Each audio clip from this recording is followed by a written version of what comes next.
এবারে আমরা দেখব হানাফি মাযহাব কি বলে। এদেশের মানুষেরা হানাফি মাযহাব মানে।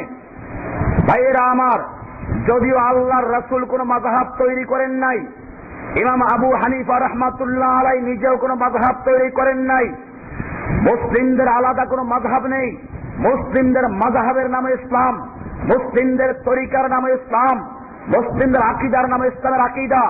আজকে মুসলিম জাতিকে বিভিন্ন দলে দলে ভাগ করা হয়েছে। কেউ হানাফি, কেউ শাফি, কেউ মালিকি, কেউ চিশতি, কেউ কাদেরি, কেউ নকশবন্দি, কেউ মুজাদ্দিদি। এই ভাগগুলো আল্লাহর নবী করে যান নাই, এমনকি যেই ইমামদের নামে এই দলগুলো তৈরি করা হয়েছে তারাও করেন নাই। যদি প্রশ্ন করা হয় ইমাম আবু হানিফা রাহমাতুল্লাহ আলাইহি কোন মাযহাবের ছিলেন, আপনি কি বলবেন? ইমাম আবু হানিফা রাহমাতুল্লাহ আলাইহি কোন মাযহাবের ছিলেন? ইমাম শাফিঈ কোন মাযহাবের ছিলেন? মাযহাব তো ওনাদের নামে পরে তৈরি করো, ওনারা কোন মাযহাবের ছিলেন? ওনারা যেই মাযহাবের ছিলেন তার নাম রাসূলের মাযহাব। সাহাবায়ে কেরামদের মাযহাবের নাম ছিল কি? রাসূলের মাযহাব। আজকে মুসলিম জাতি আকীদা মানে আশআরী মাতুরিদি, মাযহাব মানে হানাফি শাফি হাম্বলি মালিকি, আর তরিকা মানে চিশতি কাদেরি নকশবন্দি মুজাদ্দিদি। এরপরে মুসলিমদেরকে হাজার হাজার ফেরকায় বিভক্ত করে আজকে ছাগলের মতো মার খাওয়ানো হচ্ছে। অথচ মুসলিমদের বলা হয়েছিল মুসলিমদের একজন ইমাম থাকবে।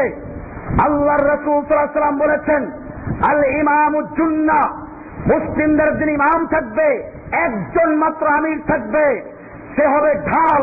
ইউকাতালু মিন ওয়ারাইহি, ঢালের আড়ালে যেরকম যুদ্ধ করে মুসলিমরা তেমনি ভাবে একজন ইমাম একজন আমিরের অধীনে ঐক্যবদ্ধ হয়ে মুসলিমদের পক্ষে আর শত্রুদের বিপক্ষে যুদ্ধ করতে থাকবে। এই জন্য মুসলিম হিসেবে সহিহ হাদিস, আল্লাহর রাসূল সাল্লাল্লাহু আলাইহি ওয়াসাল্লাম বলেছেন, ইযা বুইয়া লি খলিফাতাইনে ফাকতুলুল আখিরা মিনহুমা, যখন দুজন খলিফা অর্থাৎ মুসলিমদের একজন খলিফা থাকা অবস্থায়, মুসলিমদের একজন লিডার থাকা অবস্থায়, মুসলিমদের একজন ইমাম থাকা অবস্থায় যদি আরেকজন খলিফা গজায়, আরেকজন নেতা দাবি করে, আল্লাহর রাসূল সাল্লাল্লাহু আলাইহি ওয়াসাল্লাম বলছেন ফাকতুলুল আখিরা মিনহুমা, তোমরা ওদের মধ্যে দ্বিতীয় জনকে কতল করে দাও। মুসলিম হিসেবে হাদিস, মিশকাতের বাবুলে মারওয়াল কদে অনেকগুলো হাদিস আছে, সেখানে পরিষ্কার বলা আছে আইয়াম্মা কানা, সে ব্যক্তি যত বড় বুজুর্গ হোক, যত বড় পীর হোক, যত বড় আলেম হোক, যত বড় মুহাদ্দিস হোক, ইসলামে ফেরকা তৈরি করার সুযোগ নেই, তোমরা তাকে কতল করে দিয়ে ফেরকার নিষ্পত্তি করে দাও। আজকে মুসলিমরা খালি বিভিন্ন দলে বিভক্ত হয় নাই, মুসলিমরা তাদের টুপি পর্যন্ত ভাগ করে ফেলেছে। এক এক পীরের এক এক টুপি। আমার এই উপরে লেকচার আছে, আজকে সেদিক যাচ্ছি না। একটা লোক ছাগল রাখতো, 3 মালিকের ছাগল। ছাগল দেখতে একরকম, প্রতিদিন এক মালিকের আর এক মালিকের বাড়ি যা রাখাল মার খায়। এবারে রাখাল চিন্তা করলো প্রতিদিন মার খাওয়া যাবে না, আর কত মার খাবো। এজন্য সে চিন্তা করলো এক মালিকের যতগুলো ছাগল সবগুলোর কান ফুটা করলো। এখন ঠিক পাওয়া যাবে কান ফুটাওয়ালা যত ছাগল সব অমুক মালিকের চূড়াবালিশ ছাগল, আর এক মালিকের যত ছাগল সবগুলো নাক ফুটা করলো।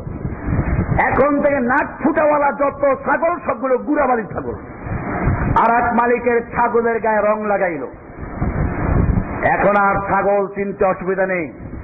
ঠিক তেমনি ভাবে মুসলিম জাতির একক ইমামতকে খ্রিস্টানরা চুরি করে, তারা একজন পোপের নেতৃত্বে চলে, আর মুসলিম জাতিকে চিশতিয়া, কাদেরিয়া, নকশবন্দিয়া, মুজাদ্দিদিয়া হাজারো ফেরকায় বিভক্ত করে দিয়ে এরপরে তাদেরকে চিনা যায়। সেজন্য কারো টুপি পাঁচকল্লি, কারো গোল, কারো লম্বা, টুপি পর্যন্ত ভাগ করেছে, পাগড়ির কালার পর্যন্ত ভাগ করে দিয়েছে।